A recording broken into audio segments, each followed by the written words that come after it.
I'm going to be at the Leicester Comedy Festival on Friday the 20th of February and Saturday the 21st of February at Peter Pizzeria. The Friday show is at 6 p.m. The Saturday show is at 7:30 p.m. Tickets via the Leicester Comedy Festival website. It's a work in progress show for my new show, How to Live to 100. Yeah, come along. It's going to be great. WUWAH. I want to know if everybody else is as much of a shambles as I am in the morning, so today I'm asking Mathew Morris about his morning routine and his expertise in Leicester. WUWAH. Hello, my name is David. This is Nala. Welcome to WUWAH. I can't say my surname or the name of the show within the first minute because the algorithm apparently doesn't like swear words. I'll use this time to... That's right, Nala. Nala just, for audio listeners, Nala just like a head up went, swear words. I'm just going to use this time to gently encourage you into the day. I hope you're up and out of bed and you've had some sunlight and you've had some breakfast. I hope you've given yourself thumbs up in the mirror. That's right, Nella.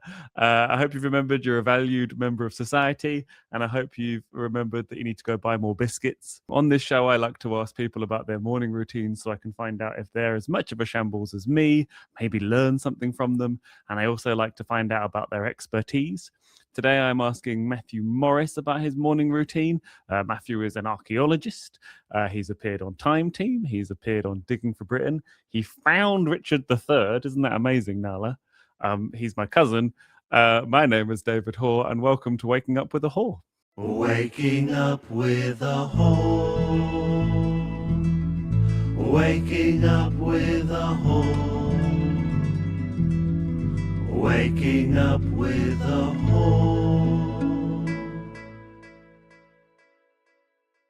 I start every episode by reminding my comedian guests who are very write really rude stuff that if it's a morning podcast to wake up to. So if you can try and not be too rude or disgusting too quickly, that would be good. I don't know what it's like in archaeology. Are you disgusting people? Do you say gross things? I think out of context, it can be pretty grim. I will say that I came to visit you and you mentioned you'd been on the radio, so I listened to it, and then I was listening to it as I was driving to a gig, and you were like, some people were killed over there and some people were killed. Was that the one about hangings in Leicester? Yeah. See, if you're sort of having that conversation and then someone walks past you, is that out of context? Yeah. But I mean, that's just kind of my entire industry, really. But I think for you, you're like trying to do stuff to like preserve knowledge. But you do get double takes as you're sort of walking around, sort of having a conversation about, I don't know, how many skeletons you've dug up that day, and you do see someone sort of take a double take as they walk past. Do you have a record for how many you've dug up in one day? No.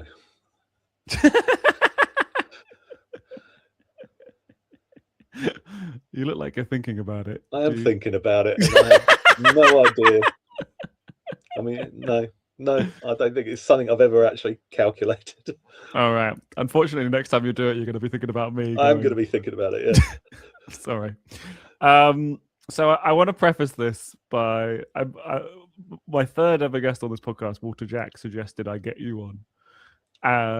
But the way I mention it to other people in passing is I say, my cousin dug up Richard III. And as a person who is all about facts, I think neither of those things are technically true, but they also are true. But I just do it to be kind of efficiency. But my first question to you is, how are we actually related? What's the correct terminology? We are cousins. We are cousins, but it's not second removed or... There is a removal in there, I think. Yeah. So your mum's my second cousin, I think, if I get this right. So you're my second cousin once removed. Okay. That's good. I thought you were going to stop go with that. It sounds about right. We're definitely cousins. I can confirm we are definitely cousins. We are definitely cousins. It's just some removals involved. That's fair. And then what is a brief description of how you actually were involved with digging up Richard III?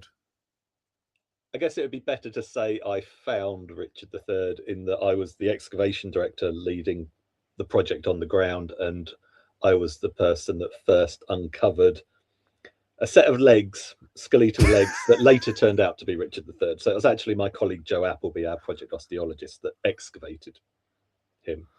But Okay. I had the fortuitous, I don't know, the fortune to be in the right place at the right time, just as the digger bucket lifted up and sort of thought, that looks like bone, we better stop here. Wow. Because for those people that don't know, there was basically a car park. There was it a rectangle that was dug out, and Richard's legs that you found were in like the very bottom corner, and you could Pretty have much, very it easily was, missed him. yeah, it was like it's a width of a digger bucket basically, so about 2 meter wide trench, and we just got in the initial bit of the work we got just beneath from his knees down, effectively within the trench. So in the end, we had to actually widen the trench out to, Wow. at a later date to actually get the full grave within the excavation area. But it's one of those things, because if I'd put that trench 50 centimeters the other way, I'd have missed him entirely.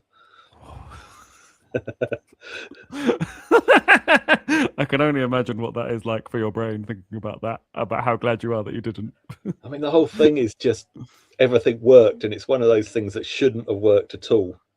Mm-hmm. There was nothing, you know, as a needle in a haystack of needles, Mm-hmm. and it shouldn't have been possible. And yet, very first archaeological discovery of the project was Richard III, and then it just kept on going from there, and everything came back Amazing. the right answer every time, and it was bonkers, really.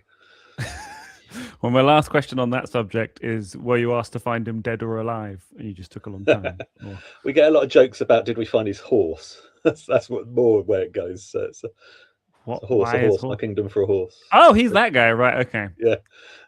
Man, I should read books. Right then, Mathew Morris on this morning podcast. Are you a morning person? I'm afraid I am. But I sort of have to be. I have to get up and get to sites. So yeah, that's fair. I'm not one of those people that needs much sleep, though. Really. So I go to bed late and I get up early. Oh, okay. Did you take to being a morning person for your job well, or was that like a change? No, I've always been a morning person. Though. Okay, fair enough. To be honest, it's once I'm awake and I can't get back to sleep and I can't stay in bed, so I get up. Wow. Okay, that sounds like a luxury to me. But that's fair enough. So yeah, you good at getting out of bed then? Yeah, I mean, as soon as I'm awake, I've got to get up. I can't lie in lying in bed is sort of like 7 o'clock, 6:30. We really do exist on different time zones. I might as well be in a different country to you. I sort of feel your profession is more after dark, whereas mine definitely needs daylight. So. Yes. I'm assuming there's no... Did you ever have to dig via floodlight? I've had to do it inside. I mean, outside, no. If we've had to excavate inside, I've had to excavate inside where we've had no electricity, so we've had to bring floodlights in. Right, okay. Not like those, like... I always think about the beginning of The Fifth Element, where they've got like the... I don't know if you see The Fifth Element, they've got all like, big sheets shining the sun off it, because you're not allowed torches in the pyramid. It's nothing quite dramatic as that, but sometimes it... Fair. Do you ever find yourself shouting, Aziz, light, when you're doing... No, but you're going to make me think I need to do that. No, it tends to be more Monty Python quotes, I think, we tend to go for on sites. So.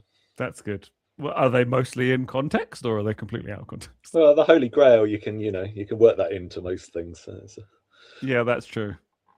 How many skeletons have you found? 5 is right out. Okay. Yeah. That's good. Do you have an alarm system, or do you just wake up naturally? I always set my alarm, and then always wake up about 15 minutes before it. So I seem to be just naturally good at predicting when my alarm's going to go off.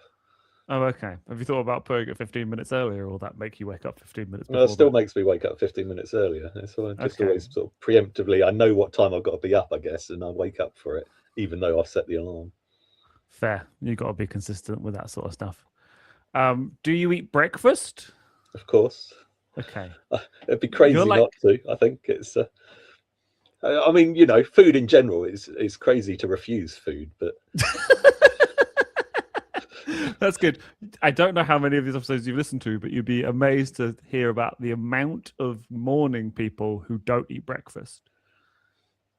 I mean, I guess the difference with me is I'm about to go out and do a pretty physical job, Sure. so I need fuel.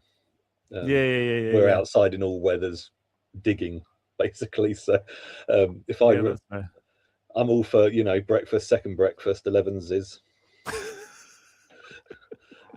Do you have that quite often?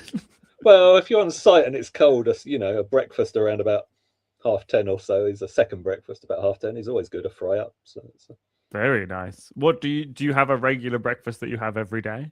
Oh, it's usually just cereal before I go out, maybe toast. This morning it was leftover pudding from yesterday, a bit of apple crumble. You had apple crumble for breakfast? Well, it's just that's just basically cold porridge and a bit of fruit, surely. There's not much difference to that. So. Is that you're going to start a new TikTok being like, an healthy alternative to porridge, apple crumble? Did you have custard? I didn't have custard. I had cream on it for breakfast. I wouldn't have that every day, though. That was just leftovers from yesterday. So. That's fair enough. You're like, this needs eating, so I will take this burden. I'll take it for breakfast rather than have it for pudding later on. So that's fair. That's fair. Do you have a particular type of cereal you like to have? I can't go wrong with crunchy nut cornflakes. That is true. That is very, very true. And what toast do you like to have? Oh, that'd just be some brown toast with some honey or marmalade on it. Oh, okay. That's good. And what do you drink in the morning? Tea. How do you have proper your tea? Strong tea? Proper strong? Well brewed, let's put it that way. How long are you brewing it for? I don't know, until the 5 minutes. Until I've done the rest of the breakfast. Oh, okay. I thought you were about to say until the skin is on the top layer. No, not until it's cold. I'm not a coffee person, I have to admit. Never been a particularly coffee person. So. That's fair enough. I had a very neurodivergent thing happen to me. I think it was towards the end of last year, where one day I just woke up having drunk tea like nearly every day of my life in the morning and went, "Oh, this doesn't satisfy me anymore." And I had about a month of drinking coffee in the morning, and I think it might have led to quite a lot of anxiety. And now I'm back on tea. I switched to Earl Grey initially, and then I went to switch to coffee. But there was a point where I could just dependably wake up and have a cup of tea in the morning, and all of a sudden I had it, and I was like, "This makes me feel awful," and it was confusing. Yeah, I can see that. Yeah, that's fair. And what do you do whilst you have? I don't know what I'd do if I went off tea. Exactly. Tea is sort of pretty fundamental in my life. So. It was kind of scary. I literally just made like a decaf tea before we came on here, and but it really did unsettle me for a few days. I was like, why is tea just suddenly making me go, ooh, don't like it? It's very confusing. Like the opposite of cravings if you're pregnant, Okay, yeah. my friend got pregnant, and she's like a vegetarian, and she suddenly was craving chicken goujons and waffles and all this sort of stuff, and she was complaining to my girlfriend, being like, "Oh, I've just got such a terrible diet now with all these cravings," and she just turned around and she's like, "That's what David eats every day." What do you do whilst you're having your breakfast? It's usually watching the news. Okay. Catching up with the news, reading the news, something like that. It's okay. Trying not to think about the day too much ahead. That's really, really interesting that you're not trying to think about the day. Instead, you're mainlining the horrors of the world. Well, yeah. Yes. What has America done overnight? Yes, it's yeah, for sure. As it is at the minute. No, it's sort of thinking about the day, the work day. That's sort of the commute. Right. That's the time to start thinking about that. So. That's fair. I mean, you told me just before we started that you'd walk 12 miles today, which might not be because you were sending leaflets for somewhere that you're about to dig, right? Yeah, we're about to do a community project in a village, so we need volunteers and we need places to dig test bits in. So we need people to volunteer their gardens. So we were going around putting letters through everybody's doors today saying, "Please help us." Are there people that really are super keen to have their garden dug up, or are most Oh yeah, people... I mean, just talking to people in the village, we've probably already got a couple of people that want to take part, and as soon as people find the letter, hopefully, there's a lot of dogs. I sort of do wonder how many other letters survived going through the letterbox, but it was hopefully, but the email should have already started getting hits on people. The dogs can't eat the emails. Yeah, the dogs will be straight on. Yes, we want to dig a hole in the garden. That's amazing. I wonder, like, because in my head I can see, like, if you just go into a village and everyone's like, no, I've spent loads of money on my garden, they don't want to do that. But then I can also imagine somebody being like, I want my garden to be interesting. I want my garden to be interesting. And I don't know if, like, we'll get posts. I mean, it's about 500 houses, the village. We're looking for about 30 locations. So we're not going for a major percentage of the village. We're dig up the entire village. It's a 1 meter square hole, basically. So that the reasoning is that it's a lot easier to convince people to dig a 1 meter square hole in their garden than to dig up the whole garden. Do you ever go, if they look a bit confused, you just go, I found Richard III, and then they're like, oh, maybe I will then.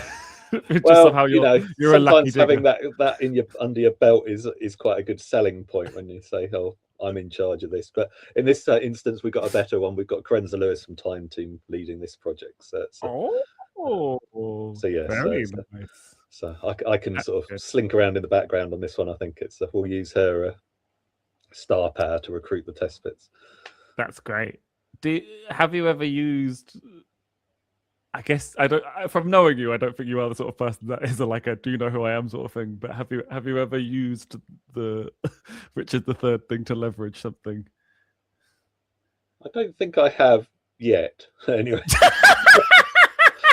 well, you're not saying no to it as an outcome. I don't think I've directly leveraged something very specific out of it, but we've definitely exploited it as a. Not necessarily for me personally exploited it, but the University of Leicester, and if we're running a community excavation, we've definitely gone with, and the project will be led by the team that found Richard III. Oh yeah, I mean that is, that's just factual. That's good. I meant more outside of your work. I have like not getting a nice restaurant table or something. I had about 15 minutes of fame in the sort of the 2015 when the reburial was going on, and it was national news for the whole week, and we'd been on TV, clips replayed all the time, and people in Leicester walking around the streets were recognizing me. That was exciting. Did you take any photos? No, not actually. No, yes, there were quite a few photos of people stopping and taking photos. Yes, there was one moment when I sort of thought no one knew who I was, and then my face appeared on a massive TV screen in Jubilee Square in Leicester, and then suddenly people started going, "Hang on a minute, he's just over there." It did help in the pub for a pint afterwards as well. So there you go. This is what I'm after. But I didn't have to leverage that. I just got recognised. That's great. That's fair. So. I guess that's what I'm more implying. What I actually think would happen, because I don't think you're the sort of guy who's just like, well, I actually found Richard III. No, it did pay off for 15 minutes in 1 week, and then it was as I've said to you before. Job, so. I think it's really funny that you have a photo with Omid Jalili, and I'm in the same industry as him, and I don't have a photo with Omid. Yes, I mean that's. You get random requests where people come and do TV documentaries on Richard III or something like that, and it's like, right, you'll get a request. The press office will get a request saying, "Could someone go down?" And this one was I don't know if they ever made more than one. Making a pilot. I know they aired the pilot, but I don't know if they ever turned it into a series. But it was Omid Jalili was presenting it. So fair, that's good. And do you have any other points of your morning routine outside of getting up immediately, having either crunchy nut or marmalade toast, and watching the news with tea? Well, it's going to depend on where I am that day. Okay. If I'm finding last-minute bits of kit, or making packed lunches, or making massive thermos of tea to take on site or something, or if I'm in the office, just heading out the door at the last minute. So.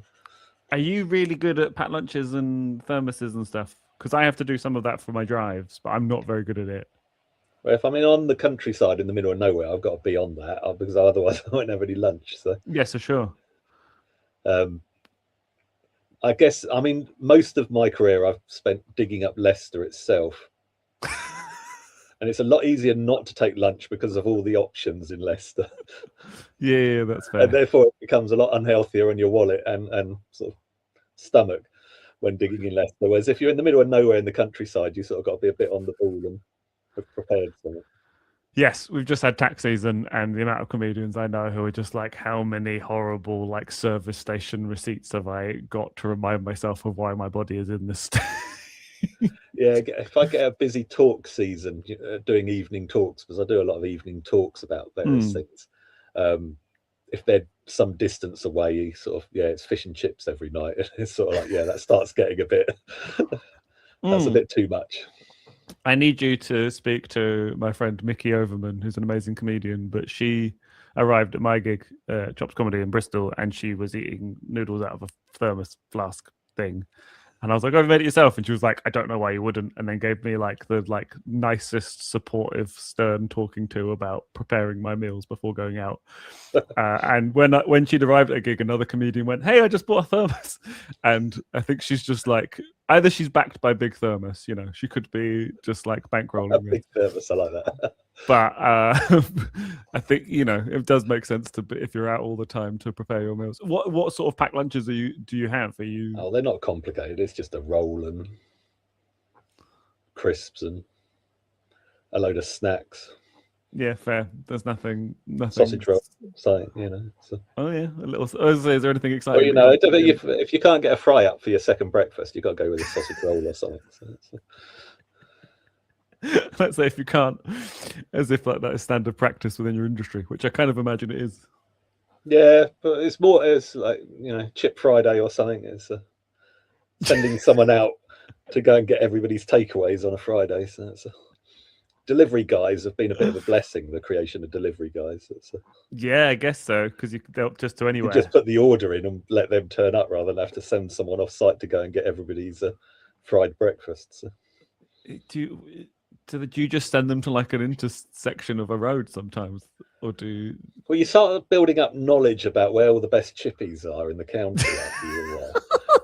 There's this new generation, the younger generation of archaeologists, are less about chippies and more about McDonald's or things like that, which is I find very disappointing. They're not learning their true heritage. No, they should be. Yeah, that's fair. I like that's what you're most annoyed about young people. You can sort of tell the difference. It's like the older group of archaeologists on a Friday will go for fry-ups and chippies, and all the younger ones will be ordering McDonald's. Fair. It's a generational gap, I feel. You've got to indoctrinate them into the right chippy. But yeah, you have to build up that knowledge of the good ones, though, because there's a lot of bad ones around as well. So. Yes, collective knowledge of where all the best ones are that before your project starts, so you can make sure you're getting the right one. I basically I do change my order quite a lot, but at one point I was basically just having roast pork chow mein like every Tuesday before my gig because it's opposite. So. Yeah, we are related. It's the opposite the gig that I run, and it's just the most convenient thing to get, where it's like I can literally leave the building that I'm in, go over, take 30 seconds to order it, and she'll go, it's 10 minutes, and then I'll go back into the building and carry on setting up the gig. 10 minutes there, go grab it, and it's there. And then so we've been running that gig for like 6 years now, and last year they suddenly out of nowhere were like, I'm going back to China for the first time in 8 years. So it was shut for like a month. And I hadn't had roast pork chow mein in a while. And then I think I was in like Teignmouth or something, and I had a roast pork chow mein from another place. And in my brain, I'm like, is the one that I get every week actually that good, or have I just had it so much that I'm used to it? Yeah. And then I had a bad one in Teignmouth, and I was like, oh, this is actually very good. But when you just had it so many times, it's quite easy to kind of convince yourself of it not being good. Yeah. Chops Comedy every Tuesday in Bristol. We have an amazing secret headliner and the best local acts every Tuesday at Bar 57 in Bedminster. Previous acts include Mike Wozniak, Fern Brady, Nish Kumar, Harriet Kemsley, Rosie Jones, Jade Adams, Sally Ray B, Ed Gamble, Spencer Jones, Chloe Radcliffe, Tom Rosenthal, Scott Bennett, Finn Taylor, and Helen Bauer. The first 20 tickets are only £4, and the rest are only £7. It's an absolute bargain. Tickets via Head First. Come to Chops Comedy every Tuesday at Bar 57 in Bedminster. Not only do I like to ask my guests about their morning routines, but I also like to ask them about their expertise. Now, I believe, as you said, you've dug up most of it, that your expertise could be considered Leicester. Outside At least of what's Richard III. underneath Leicester, okay. Not so sure I'm so good at what's above ground, but yeah, definitely what's underneath it. I'm just imagining you negotiating with the Wombles. Where you're underground, yep. Overground, nah. Unless it's a chippy, then no thanks. That's amazing. Okay, so for people that don't know, what is Leicester? I guess that's a lot of different things to different people, but simply What's it put, to it's you? a city in the middle of the country. Yeah. Best known for Richard III these days. And a You would once say in a that. lifetime amazing win at the football. Yep. And a good rugby team. Oh, yeah. And a lot of good curries. Oh, okay. What's your favourite curry to have in Leicester? Quite like southern Indian curries. Oh, yeah. Fish curries, always good. Fish curries. Do you like it spicy? I like it spicy, but chilies, if it gets too hot, give me hiccups. Right. Okay. I also sort of see after a while, if it's so hot and you can't taste it anymore, what was the point in buying it in the first place? So there's a balance, and I like it, a bit of heat to it, but not to the point where I'm not enjoying it anymore. I had a goat curry at a music festival called Shambhala, and it tastes every time I had a mouthful, it tasted like somebody was like punching my tongue. Yeah. And my friend called me a bit of a wimp, and then had some, and then had like a 5-minute sort of conniption, and then turned to me and went, "That was quite hot."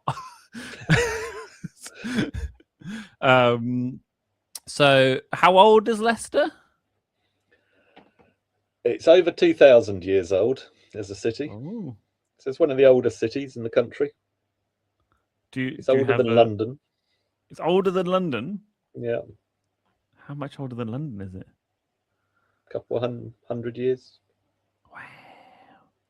So Leicester's an Iron Age, Royal Iron Age settlement that then turns into a Roman town. Yeah. There's also a Viking town and a medieval town, and then an industrial city. It's part of the reason why it went through all those different stages is because it was already there to be invaded. It's in the middle of the country, so pretty much if you're going anywhere, you've got to go through or near Leicester. Fair. I mean, that is kind of how I get about gigging as well. Well, it is. I mean, it's Leicester, Leicestershire. They tend to be perhaps a bit unappreciated, a bit underrated. I mean, if you know Leicester and you've never been to it, you probably know it best from Leicester Forest East services on the M1, for instance. So, you know, that's fair.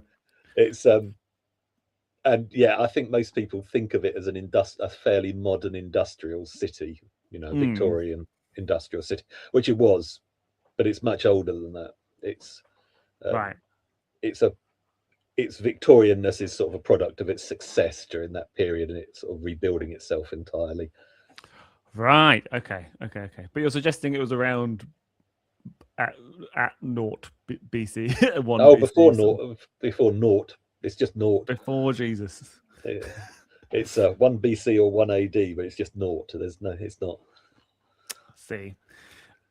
I'm just going to look down the camera rather than look at you. I don't know lots of stuff because if I need to fact check it, there's people in my family that just know things and I can ask. I'm not very good at retaining information. Wow, that makes me feel very silly. I don't think I knew that at all. Is that a common thing to not know, or am I an absolute? I don't think anyone thinks about it, to be honest. But it's 1 BC or 1 AD, but between them it's just 0. It's not one. You can't have 0 BC and 0 AD. So Wait, hang on. I'm getting confused.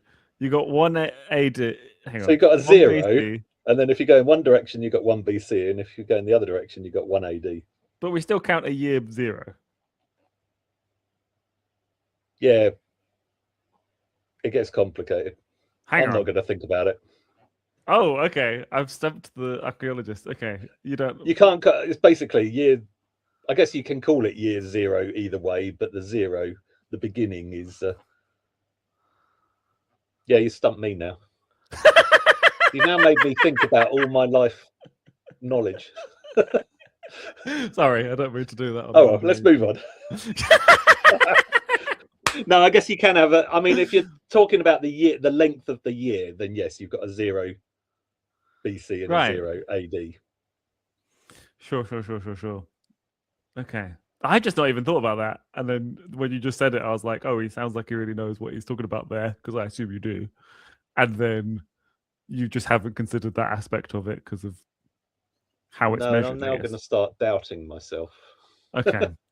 That isn't the purpose of this podcast. It's supposed to be quite a motivational podcast. I'm not supposed to turn you inside out and go, oh, I don't actually know something. I mean, you're never going to go there in terms of a year. You're not going to make a faux pas and be like, what year is it? 0.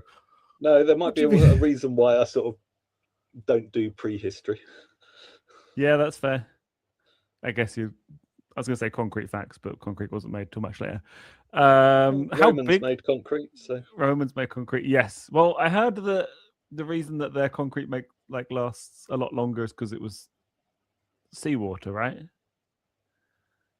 Yeah, I mean, it is really good. It will set underwater, for instance, which has only recently been rediscovered as how they did that. So it's phenomenal stuff, Roman concrete. So. Yeah. I remember hearing about it and being like, why is modern concrete up until very recently not been as good as Roman concrete? Because they used seawater and stuff. I mean, the next question I have is how big is Leicester? But I don't really have a way with me what bigness means. If I suddenly said to you, how big is Leicester? How do you want to relate it to something? Is it massive? I mean, it's a big city, but it's got a small city centre. I think it's right. You know, city centre wise, you can easily walk across it in any direction. You don't need to. Yes, get and it's quite well pedestrianised. Across the city centre at all. It's pretty heavily pedestrianised, as you said. The Greater Leicester is pretty big and sprawling. I think it has a population of about 350,000 people. Wow. Which is quite incredible because let me get this right, in 1821 it had a population of 23,000 people. Wow. And then in 1901 it had a population of 211,000 people. And today it's got a population of about 360. There's more people that live in Leicester than live in Iceland, if I remember rightly, as a random fact. I'd be wrong with that, but it sticks in my head, so I must have seen it somewhere. Yeah, I mean, there's quite a lot of volcanoes there. And how many volcanoes are there in Leicester? None that I'm aware of. Anyway. You haven't dug up any volcanoes. No, I mean we've got a long extinct, dormant remains of one in northwest Leicestershire. So, I mean, you know, from millions of years ago, not in recent history, not likely to go off anytime soon. Says no, because I live on top of it. Nearly every time I've said something dumb, you've gone, well, we do actually have a volcano in Leicester. We've got volcanic rock. Let's put it that way. I don't think you could really class it as a volcano anymore. Sure, it's not active right now. I've just opened up Google Maps because I want to. Yeah, fair. Well, you know, people come out of retirement all the time.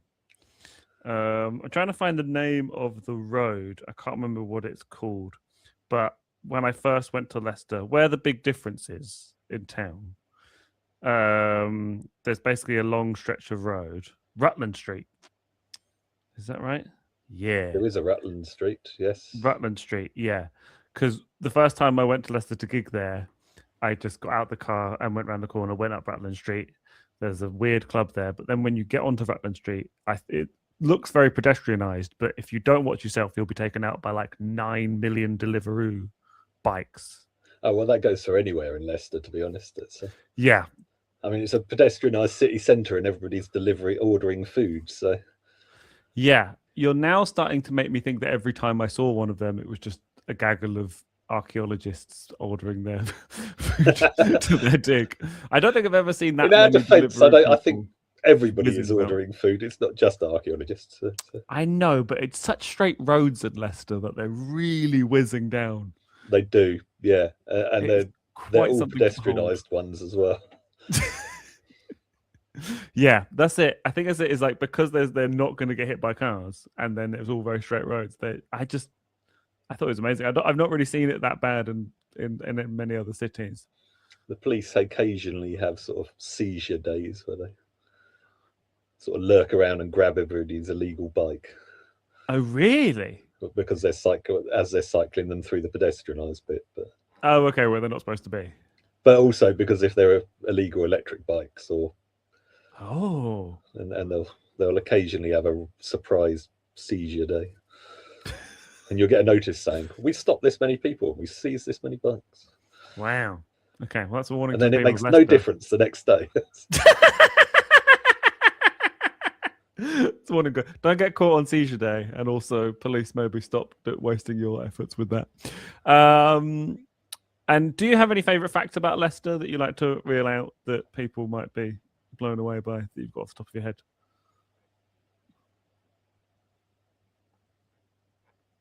I have definitely put you on the spot here. And You have, and interesting facts.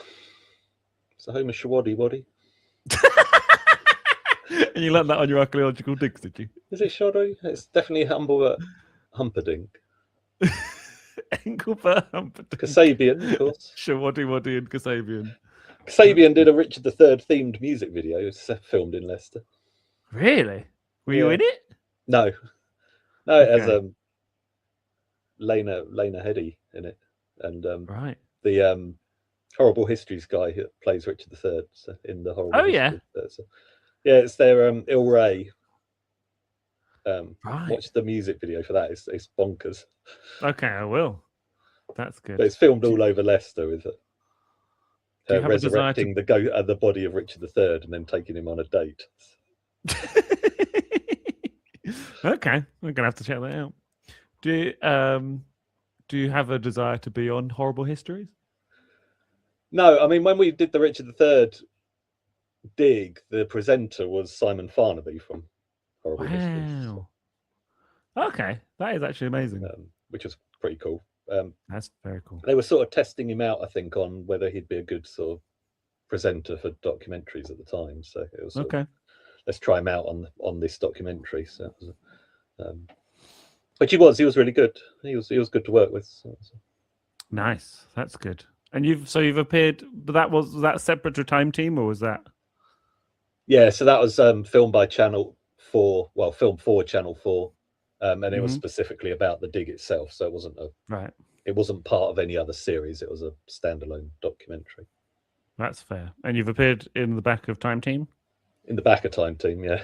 Yeah. Well, in one episode, in the back of Time Team. Fair. Digging for Britain a couple of times. Digging for Britain. Any other? Have you got an IMDb? That Omid Dajili one, I can't remember what it was called. Battlefield Healers or something, I think it was called. So. Right. What's it? The one with Michael Portillo, Great British Train Journeys, Railway. You were on the Great one of those, yeah. That's mad. I did once get the train from London to Bristol, and as I was getting on the train, I saw Michael Portillo get on the same train. Right. There was no camera crews or anything, but I was like, is he about to be like, hell yeah, get to go on a train? Or is he like, was it Busman's Holiday? Yeah, it was around about the time of the Discovery. So it was obviously topical, and he was doing a journey and he was going to be stopping at Leicester. So they contacted us and said, obviously it's relevant. Can we do something Richard III related with him? So we went for a walk around Leicester and showed him various Richard III related things. So there's Kasabian filming a music video. Yes.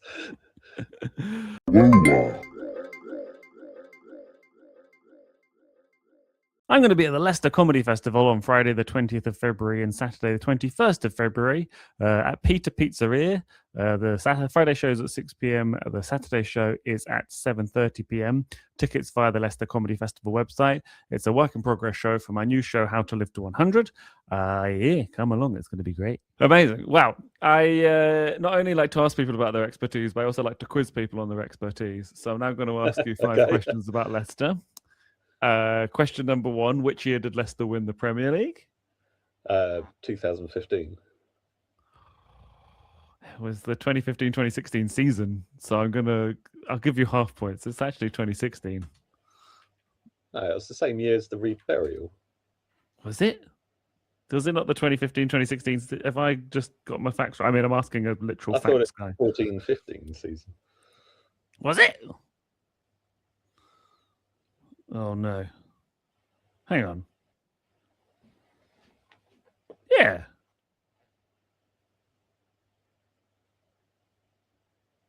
(2015-2016 season.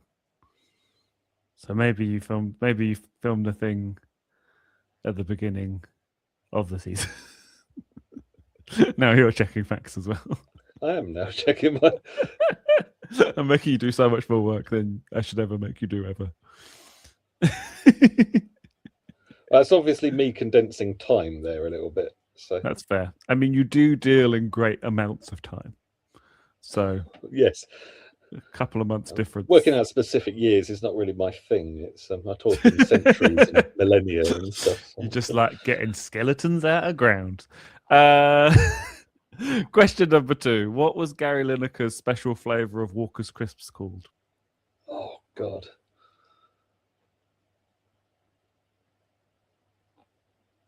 It's going to annoy me because I can think on the edge. Go on. What was it? No, I think you can get there. What does Lineker sort of sound a bit like? Oh, it was Salt and Lineker, wasn't it? Yeah, Yes, it very was. good. Very, very good. I saw sort of salt and vinegar initially, and then I rejected it instantly. So I should have doubted myself there. So I feel like there was a second one that they had. Do you reckon you could remember what that was? I feel like if you're only just getting Salt and Lineker. no, I don't. They did one for Michael Owen. Oh, who cares? I'll give you an extra point just for that thought. That's good. It was Cheese and Owen, but that's fine. Not even relevant to Leicester. So it's blue packaging. I don't know. Anyway, question number 3. Is Leicester-born snooker player Mark Selby called the Jester from Leicester because A, he does crazy trick shots, or B, Jester rhymes with Leicester? I would assume it's the trick shots, the Leicester one, but who knows? Snooker's not my thing either. So. Fair enough. I'm not going to give you that. I'm pretty sure that they just do it because Jester rhymes with Leicester. Question number 4. Is red Leicester red because it's A, embarrassed, B, angry, or C, sunburnt?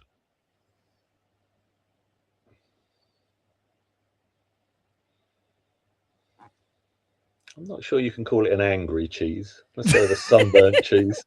Correct. That's good. That's another point to you there. You're doing quite well at this.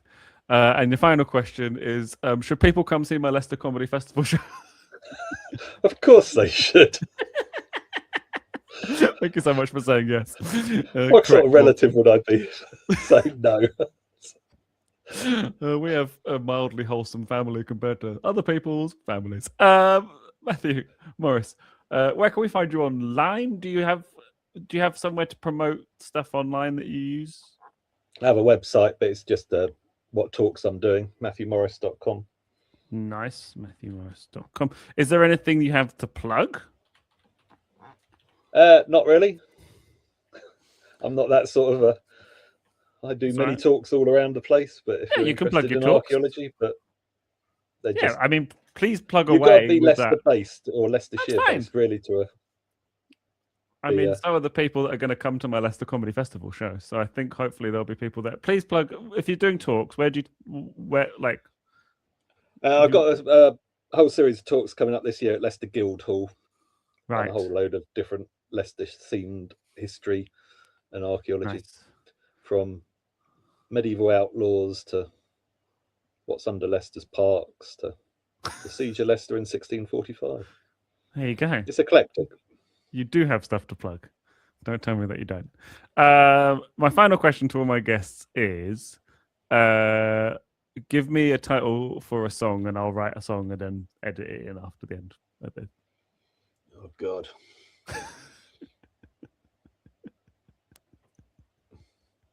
What's under that car park?